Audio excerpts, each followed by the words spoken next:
Hi, Avatar Legend here with a patch analysis. I've organized it by alliances for your benefit. A huge patch just released in Dota Underlords and it's really long to scroll through. I've organized it by alliances. I'll be going through each relevant line in the patch and how it may or may not affect the new meta. And at the end, I'm going to give a concluding statement on each of the alliances as well as what the new meta will be going forward. My predictions. Thanks. So we start off with the big AoE meta, which was the prevailing meta in the last meta game. So the first one is combat persists while some abilities complete their attacks. So I feel that this is a slight buff to Lich and Gyro, especially Gyro, because whenever Gyro calls down on the second turn and the combat ends and you lost, the Gyro's second cooldown attack will not actually deal damage. So I assume it does damage now, so it's a slight buff. So Enigma, Alliance change from Warlock to Shaman, which is a nerf to Warlock, and is a nerf to big AoE as well. The radius has greatly decreased, and it is a nerf. From 234 to 123. So basically your 2-star Enigma can only do a radius of 2, which is much smaller than a radius of 3. This radius nerf will help Knights, which I will mention later. So this is a radius nerf. Kunkka, Ghost Ship, damage changed from 150 to 50, 350 to 50, 150, 250. It's a significant nerf because the damage is hugely reduced. As you see, a 2-star Kunkka now can only deal the same damage as a 1-star Kunkka previously. And the cooldown being 5 seconds more, 2 bolts is no longer guaranteed from the Kunkka. But there's no change in stun duration or there's no change in size. So it is a significant nerf, I guess. Okay, techies, remote mine. So from 4 to 334, which means basically you have to put your techies in the front line, in the center. So a little bit of a change in position. I would say that it may not hit things if they're bunched in a corner, but it is a nerf, but it's not that huge. It's probably a moderate to significant nerf. Okay, so Medusa became a 5-cost unit, but there are some buffs to its split shots, and it can deal one more extra shot as well. So it is a significant nerf, quite significant, because it's 5 costs. It's more expensive to make it 2 stars, and you're very unlikely to make it 2 stars, unlike last time when it's 4 costs, you could easily get 3 of them. But now it's a struggle to get it to 2 stars, so it's quite a significant nerf to Medusa. Tidehunter. The alliance changed from Hunter to Warrior. This will affect Hunter very badly, and this of course helps Warrior, but Warrior got nerfed by the Kunkka nerf as well. I'll cover that later. So the health didn't change, but now it's a 4-cost unit. So since the health didn't really change much, we are only concerned about the Ravage. It ravages once and that's about it. So the Ravage, the radius changed. So now you need your Tidehunter to be 2 stars to have the same radius as a 1-star Tidehunter, which was quite small to radius. It only hit a couple of things. So now with a 1 radius, you really have to position it well. And the damage is the damage and the duration is about the same. You're not that concerned about the damage. It is also a nerf. I think you need to pair big AoE, which still provides good CC, although not in such a big radius, with some damage dealing stuff. Okay, Scrappy Alliance change from armor and HP are doubled if you start the fight with less units. So basically, if you're like open forting or you're not leveling up, hardly ever triggers. And if it triggers, you're probably losing anyway. So now it's when you have fewer units alive. So it will trigger during the fight. Hope. So there was a nerf for Scrappy. It was 15 armor to 10 HP, 10 HP regen to 8 armor and 9 HP regen. So nowadays people don't run Scrappy in the first few rounds because of this nerf. So if we assume that the alliance triggers half, this thing triggers half the time, which I think is maybe it's a little bit less than half the time, because you usually start off with the same number of units and then you fight. And even when it triggers, it's not that effective because you're losing the fight already. So I would say it's around previous strength, or probably slightly worse than previous strength. So unstable reactor, they changed the explosion damage. It's a slight buff because now that it's tier 1, tier 2, and tier 3, you can luck out and keep getting it. But it's the same for all the other alliance. So check the bodies, it's still useless. I don't like that. Okay, so Clockwork is now a 3-cost unit. It's a huge nerf. Look at that. Armor no change, HP slight increase, attack damage slight increase. The max, battery assault is the same. So it's hardly any increase, but now it's a 3-cost unit. This Clockwork is garbage now. So we mentioned about techies just now for big AoE. So basically from 4 to 3, the radius. And techies is a significant component for 6 Scrappy. So I would say 6 Scrappy has been significantly nerfed as well. And come on, with a 3-cost Clockwork and a 3-cost Tinker, my god. 3-cost Tinker, maximum health, 50% buff, I would say. Yeah, sorry, 33% buff. Attack damage minimum increase a little, but it attacks so slow, it's pretty useless. Cooldown, no change. Damage per missile increase a little bit. I mean, it's not worth it, Tinker. It's garbage. So now we are at Trolls. Troll Alliance. Tier 1 now provides 10% attack speed bonus to all allies. This is a huge buff. Before, you wouldn't put in 2 trolls for like you would, like for example, you treat 2 heartless or two warlocks in the previous patch. You are very happy to just throw in these 2 for this kind of buff. But now the trolls provide 10% attack speed bonus. It's like the Savage, 10% attack damage bonus. So I would say it's a huge buff because Troll Warlock is both a troll and a warrior.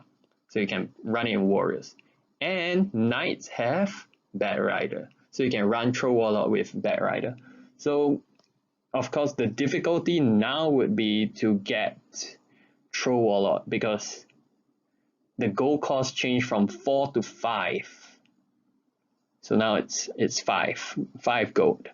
But if you analyze the numbers actually state that the maximum health, yes, it decreased, but it's at the back doing DPS. So a slight nerf. What we are comparing is a 2-star Troll Warlock in the past to a 1-star Troll Warlock now. So as you can see, the numbers are basically the same. A 2-star Troll Warlock in the past and a 1-star now. With the maximum health decreasing by about 33%. So I would say it's a slight buff because now as long as you find one of them, it's like finding a 2-star troll in the past. It's sick, and with the Troll Alliance buff, you would want to throw this in with warriors or knights. So yeah. So the Knight Alliance. It's a slight nerf to 6 knights from minus 30 to minus 25, but the knight being adjacent to each other is, I don't think it's nerfed. So, and 4 knights are not nerfed, so the new way to play knights would be 4 knights. DK was not nerfed either. and throw. And just a one cost throw, just throw it in. So it'll be 4 knights, DK, and throw.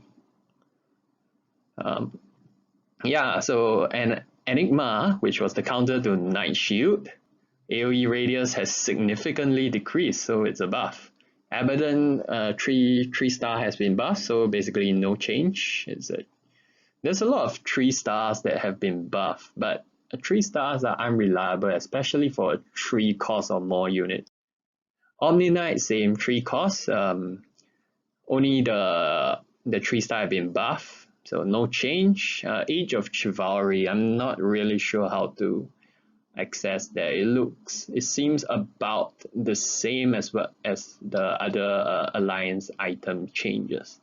So I don't think knights have a significant advantage over other alliances or a significant disadvantage because of this change. So now we are at Warlock. The Warlock Alliance now targets the unit with the lowest health percentage and not the lowest health value. Usually you want the lowest health value unit to be healed. For example, you take a tank in front and a dying lich at the back. So if the tank has the lowest health percentage, but the dying lich have the lowest health value, you want the lich to be healed, not the tank, right? So this is a slight nerf. The Warlock Alliance lifesteal have changed from 50, 100, 150 to 50, 80, 130. So is a 20% nerf to 4 Warlocks. I don't think 6 Warlocks were a thing before. So nobody really goes max Warlock. I mean, you have to be really lucky. So yeah, slight nerf to 4 Warlocks, 20%. Necrophos, Death Pulse from 5 to 7.5, which is actually a moderate deal because Necrophos is all about spamming its heal. So yeah. Shadow Fiend, no change, only the 3 star is a bit better. They have buff 3 star units in general, but for those 3 cost and above units, I still think it's pretty wishful thinking, you know. You have to get really lucky, and I don't think you can base a strategy around that, at least not as of yet. So Venomancer. Okay, basically now it's it's from a 3 cost unit to a 1 cost unit, which is great. Look at it. I mean, the attack damage hasn't changed. The ward armor changed a little, but not really, and the attack damage of the ward has been buffed. Well, a little bit buff, a buff and a nerf. I mean, just assume it's the same. So I mean, a tier. Last time it was 3 costs and it was kind of crap, especially since the Warlock Alliance would heal the Venomancer wards. But now I think they no longer trigger on wards if I read the other part of the patch notes correctly. So this is a nice buff. I would say is a good, you know, is a good 1 cost pick because it gives you Warlock, it gives you Savage, which both are quite encouraging. And I mean, its power level is really crap for a 3 cost unit, but now you have to compare it with a 1 cost unit. And you know, you have a Plague Ward attacking and the Venomancer attacking as well. It could win some early rounds. So yeah, keep an eye out. I don't think it's like tier 0, like the best, but I think it's pretty good. There's an even sicker 1 cost unit later I'll show you. Assassins. Fix box in assassins not jumping. I mean, why would you box in your assassins? Right? So no change if you are playing optimally. So now assassins that have an enemy in their attack range will attack instead of jumping, which is a moderate buff with skill, especially in 1v1 scenarios. They can't just invert their front line and back line to completely destroy assassins in 1v1. So This is a moderate buff, but you have to know positioning. Morphling, I mean, the attack speed has increased slightly. The maximum mana has decreased, so now you can cast waveform faster, and the cooldown has decreased as well. It's a good buff. It's a good buff, really. But I think it's still quite a bad assassin. And the reason is because I would say it's the same problem. Like waveform is kind of like power shot, right? And the morphling damage is not high either, so it's kind of like power shot in that it doesn't stun. So slug, they buffed the three star slug, so no change. But one thing good to note is the 1-star slug meta, which is putting a 1-star slug at the side of your board and hope that the battle is very long, so that your 1-star slug have a chance to increase its attack speed as high as possible to win you battles that you can't win in the early game. So basically still no change. So Phantom Assassin, attack damage minimum change, basically no change, yeah. Except for the coup de grace, which states that the crit chance actually changed from 10 to 15, 20, 25. So it's like, if you get it to 2 stars, it's 10 to 20%. And 6 assassins is all about critting, right? So it's basically double damage. So Phantom Assassin now I would say is maybe even better than Templar Assassin because it's 3 costs, not 4 costs. It's probably the best assassin now, I would say. Its damage just got increased. At the 1 star, it got increased by 50%, and 2 stars, it got increased by 100%. So, Queen of Pain, armor change from 0 to 5, slight buff is like putting half a chainmail. But the problem is the Queen of Pain is an assassin, so it doesn't get focused down until like the end. I mean, if it's getting focused down, you're probably losing, right? So Sand King, interesting. It changed from a 3 cost to a 4 cost unit.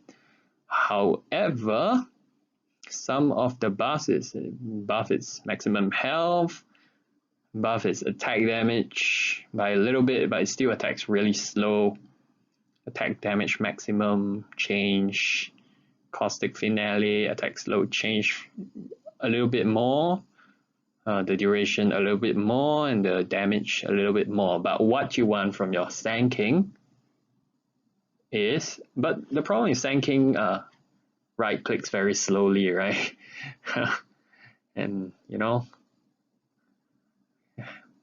I mean, all these buffs are not the reason why Sand King is good. Sand King is good because of the stun. The only stun you have in Assassins. So now it's a 3 cost to a 4 cost unit. So I would say it's enough. It's a big nerf, not just a slight nerf. It's a big nerf. Viper, no change. Just the 3-star change, and it's a 3 cost unit, so quite difficult. Druids, summons are no longer included in targeting for spells. Ah yes, that's what I was referring to when I said the Vino wards will not be healed by the Warlock Alliance. So except for special summons. So this is a nerf to Furion, because last time your Treant can your Furion summon Treant can tank some of the spells, but now it can't. So this is a nerf. Lone Druid is a huge buff to Lone Druid. Maximum mana change from 100 to 60, and mana cost change from 100 to 60. So basically, you only need to charge up 60 mana and then you're out to bear out. And this is a huge buff because you want to get the bear out fast so that it has more time to attack and entangle people. So Spirit Bear, Alliance change from Savage to Savage Druid. So I'm quite unsure about this. Nature's Prophet. Cast animation length change from 1.97 to 1. Yeah, I mean, if your summons aren't absorbing spells, you take one less second to cast, big deal. So Treant, the attack speed has increased slightly, but the attack damage has not. So it's still useless. The health has been buffed by a little bit, but more or less the same. I would say that since the Treant can't help you tank spells, it is enough to Furion. On average, but it's a slight nerf because of the other buffs. Treant Protector. It's now a 3-cost unit. The health has been increased slightly and the damage has been increased slightly. However, the radius of the heal has changed from 3 to 1. And it expires when the target dies. So it's a huge nerf to Treant. So although beforehand it was so broken, it was 2 cores and it healed like basically your whole board, because your whole board is only 3 units which are near to each other. And it doesn't expire when the target dies. So all these changes, does it bring Treant back in line? My instinct is yes, but the reason is because of the tempo, right? In the round 1 you pick Enchantress, and in round 2 you pick another Enchantress, and in round 3 maybe you get a Treant, and within round 5 you get a 2-star Enchantress and a 1-star Treant, because Treant was only 2 cost. So by round 5 you had such a dominating board. It was ridiculous. But now, because Treant is 3 cost and a slight nerf because of the radius of the heal, I would say yeah, I think Druid's Treant has been brought back in line. So because Treant was the core of the Druid, so Druids have been brought back in line as well. Tooth and Claw, bleed damage change. I'm not really sure how to evaluate the change, but if it's OP beforehand, I think it's still OP. So completing the cycle, still crap. So mages is interesting. Laguna Blade, basically 3-star Laguna Blade increased by 200, so no change basically. Puck, maximum mana change. It's not a buff at all because the damage from the illusionary orb is horrendous. So it's best, the orb just helps charge your opponent's mana. So I mean, I usually just put Puck as a standalone 1-cost unit. So it's still the same. Razor. This is a buff. It's now a 1-cost unit. Razor is a 1-cost unit. The maximum health has been decreased by about 33%. The attack damage minimum has been decreased by a little bit, not even a lot, just a little bit, like 20%. The attack damage maximum has decreased by about 20% roughly as well, and the plasma field has been halved. But is a 1-cost unit with a half-powered plasma field. Oh my goodness, this is the new instant pick in round 1. This Razor, and wow, Razor. Wow, the new early game cancer. Oh my god. Nothing else to say. Final flash.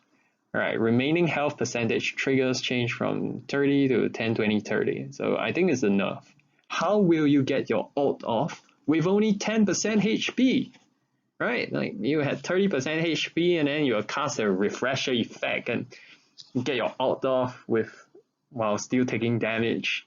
So last time it was just barely enough. Now, I don't know. Lycan, basically no change. No change.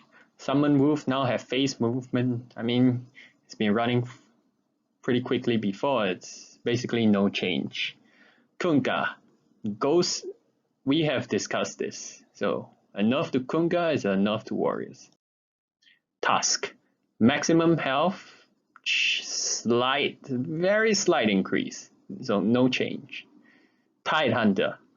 Alliance change from Scaled Hunter to Scaled Warrior as we discussed earlier. So Hunters suffer and Warriors benefit.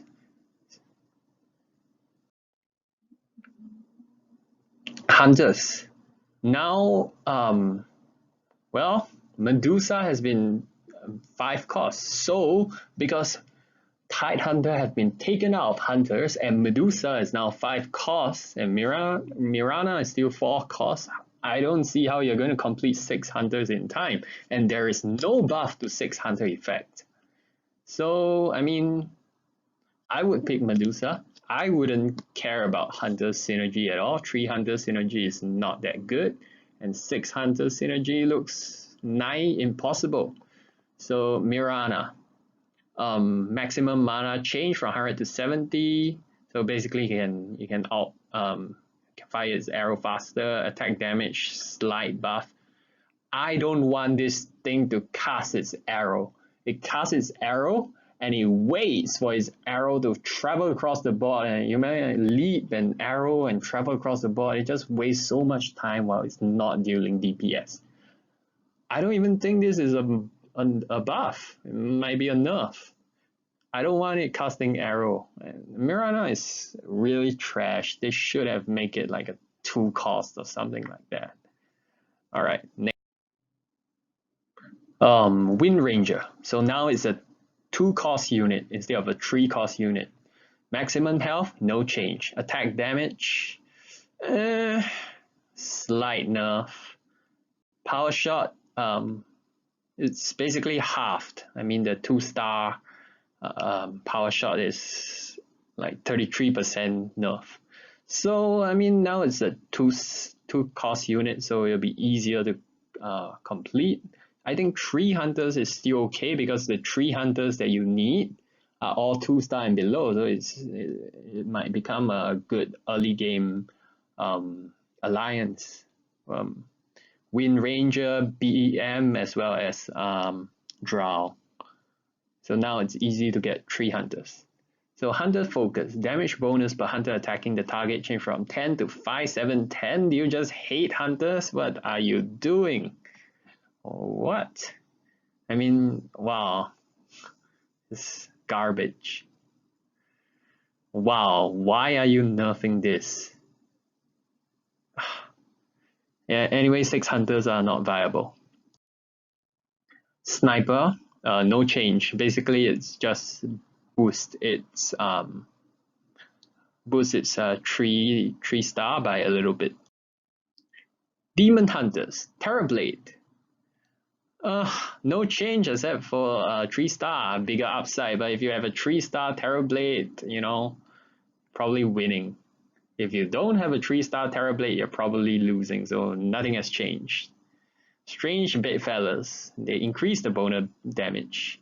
It's a big buff to Demon Hunters, which rely on this thing to even start going for Demon Hunters, because now you have more chance to keep rolling it, since now it's a tier 1, tier 2, and tier 3 unit item.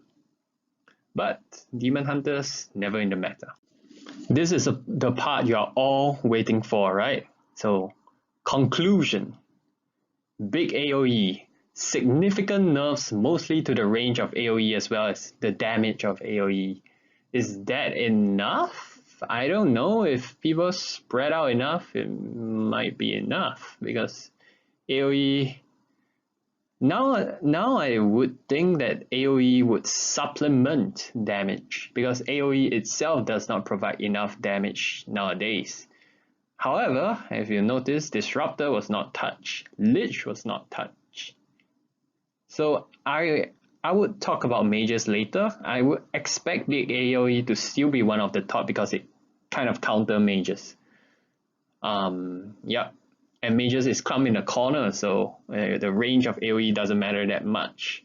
I would expect Big AoE to be a little less dominant than in the past. Yeah. Scrappy, completely not viable with 3 cost Tinker and 3 cost Clock and a nerf to techies. trolls.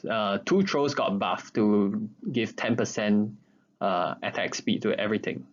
So I would say it's a buff to Knights plus Troll Warlock or Warriors plus one Troll.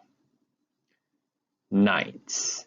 A small nerf due to less option of going 6 Knights, but 4 Knights were the better meta before anyway. So with the buff to Trolls, 4 Knights, 2 Trolls, 4 Knights and a Troll Warlock will be the dream, because as long as you get a 5 cost Troll Warlock, it's basically almost as good as a 2-star Troll Warlock last time. Enigma and big AoE nerf helps it regains its dominance, because Knights were countered by Enigma. If a big AoE team fought a Knight team without Enigma in its lineup, the Knight team have a chance of winning in the previous meta. Warlock.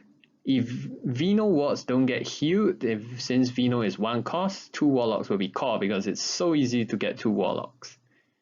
And 50% heal on every cast, and Vino keeps casting wards, I have to test whether the Warlock actually heals the Vino wards.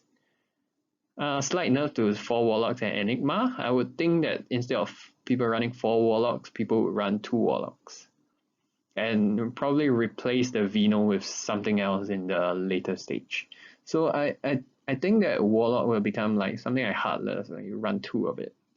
Because 2 Warlocks have not been nerfed at all. Assassins. It's not even better on average, because even though the 3 stars has been buffed a little bit, but SK, the crucial stun, became 4 cost. Assassins. Druids. So as I discussed before, Druids Treant became 3 cost. Is this enough of enough? As well as the heal range being small. I think so, because a level 1 Ench pick will be slower in tempo. So mages, the new meta, well, the old meta. Because now you can build up your 2-star Razor very quickly. And it's half as effective, but it provides such a quick build up into the 3 mages. I mean, you can't underestimate what it's like for a 3 cost unit to suddenly become a 1 cost unit. So I would say 3 mages early game might be the, like, if you manage to 3 mages, if you manage to get 2 other so mage, you can put in 3 mages, and 6 mages was not nerfed at all. Lich was not nerfed. Coddle was not nerfed. Dragons with Puck was not nerfed. So since big AoE is nerfed, is it mages and knights? Back to mages and knights? And oh my god. Warriors. Kunkka got hit hard, but Tide is now a 4 cost warrior. So Tide will probably replace Kunkka as the 4 cost, like 4 cost impact. So it's probably the same tempo as before. I would say maybe a little bit better. Warriors will be a little bit better because they have a little bit a worse Kunkka, but it's still an option, as well as the new option being Tide Hunter as a 4 cost warrior. But the warrior alliance benefit is really crap. Like armor really falls off hard. So it's easy to build. It probably still fall off round 21 is about the same, a little bit better. So Hunter, you can't form 6 Hunter, it's trash. You might want your 3 Hunters quickly. If you can find those 3 Hunters, Drow, BM, and Wind Ranger, because they're all 2 costs or below, and then it's a disposable alliance. You fix it, and a few turns later you dismantle it. Demon Hunters, it's more upside, but not enough to become meta. So I would say the conclusion, frontline, warriors, knights, and trolls will be what is viable. Backline, mages. Big AoE will probably be viable to complement these units. I don't think we'll see another straight rolling to 9 and ditching everything. We still might see it, but it wouldn't be as effective as previously because of the range nerf as well as the damage nerf to big AoE. And dragons are not nerfed. Dragons go together with mages, dragons go together with knights. So DK2 will become top tier. Item, I'll go through this quick. Maelstrom, tier from 4 to 3. So, I mean, since Medusa got nerfed, Maelstrom's not that strong anymore. Vicious Intent, still crap. Force Staff, still crap. Font of Creation, still crap. Radiance. Well, yeah, why would Radiance be tier 5 and it's competing against such strong items? I think for tier 5 it's pretty shit. For tier 4 it was okay. So Silver Lining, still crap. Even though you give me a charge. I mean, wow. Daedalus. It's still good. Arcane Boots. Whoa my god. This it's still a tier 2 thing, you know? 2, you know, in the 2 costs, whatever. But they did not nerf it. They buffed it. This thing will become the best. Well, with Blink Dagger. This and Blink Dagger. It got buffed. Oh my god. So Eye of Skadi was nerfed. Good nerf. Too strong. I would still pick it, even though it's 4 now. Battle Fury, still not too good. I mean, if you're running assassins, it's good on your PA because PA has become the best assassin, right? With its critical buff. So I would put Battle Fury on assassins, otherwise avoid. Summoning Stone, still crap. Furin has been nerfed, so it's even crappier. Chainmail, bonus armor change. It's still good, and because it's still tier 1, but I don't think it's top tier anymore. Mask of Madness, tier change from 2 to 3, so yeah, attack speed increase and lifesteal increase, and I think this is a big nerf because it competes against tier 3. It's good early and it's not good late, because late game, even if nowadays you don't play big AoE, but you still want your abilities to go off, right? I mean, if you play Hunters, you could do with a MOM and warriors, but you probably will replace all the warriors with lousy abilities, right? Like, you know. So I would say is a big nerf because MOM is a tempo item. You use it to win. You click on it and you want to win rounds immediately. So a tempo item is good if it's lower, if you can get it earlier. Completing the cycle, range change from 1 cell to 2 cell is a bit better, but it's not too good. Recruiter, wow. From first reroll is free to rerolls now cost 1 gold. But the whole late game is all about rerolls. It's like saying you can reroll twice as much. You spend so much money on rerolls. And tier has dropped to 4. This, from the most useless item in the game, is now the new god item. Elusive target, so they are no longer invisible, so if yes, and they get 100% evasion for 6 seconds. Huge buff. You would insta-pick this if you are 6 elusive. Would you insta-pick this if you have 3 elusive? I mean, if you're going elusive assassins, then yeah, I would still pick this. 100% evasion is fantastic. But a higher class of criminal, tier change to 5. Good enough. Shaman ignores magic immune enemies. I don't get this. Why are you nerfing it? I mean, you only pick this to protect your disruptor, right? It's not even good in any other situation, so why is this being nerfed? Eh. Thanks for watching. So to summarize, I predict that the new meta will be dominated by knights, mages, and big AoE supporting them. That's it.